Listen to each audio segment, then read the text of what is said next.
Les espèces protégées sont des animaux ou des végétaux qui bénéficient d'un statut de protection légale pour des raisons d'intérêt scientifique ou pour la préservation du patrimoine biologique. Selon la loi du 10 juillet 1976, qui est également reprise dans le Code de l'environnement, la destruction, l'altération ou la dégradation du milieu particulier à ces espèces animales ou végétales est interdite. Les projets lancés par le CIMBI ont pris en compte les impacts environnementaux dès la phase de conception. Stéphane. En préalable à toute intervention, un inventaire cartographique précis des espèces protégées situées dans les emprises des chantiers est réalisé pour essayer d'éviter, quand cela est possible, les espèces présentes dans les périmètres d'intervention. Quand les espèces se situaient à côté du chantier, une clôture a été mise en place autour de ces stations afin de les protéger.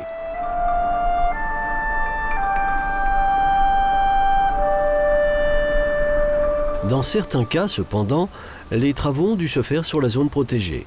C'est le cas notamment du Typha minima, plus connu sous le nom de petite massette. Ce roseau se situait sur un ancien bras mort qu'il fallait réhabiliter. Des prélèvements ont été faits afin de sauvegarder les plants en pépinière pendant la durée des travaux.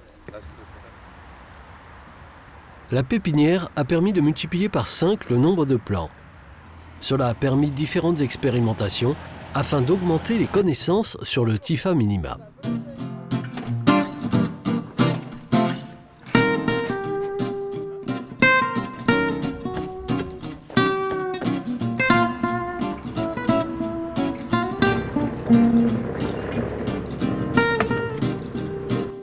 Les animaux protégés comprennent des mammifères comme le castor ou les chauves-souris, mais aussi des poissons, des oiseaux ou même des grenouilles.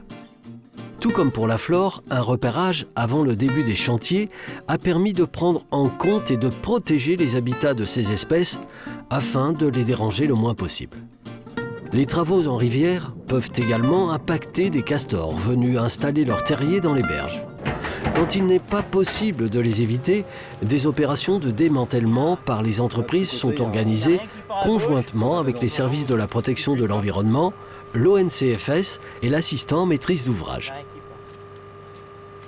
Là, il faut qu'il continue à creuser carrément.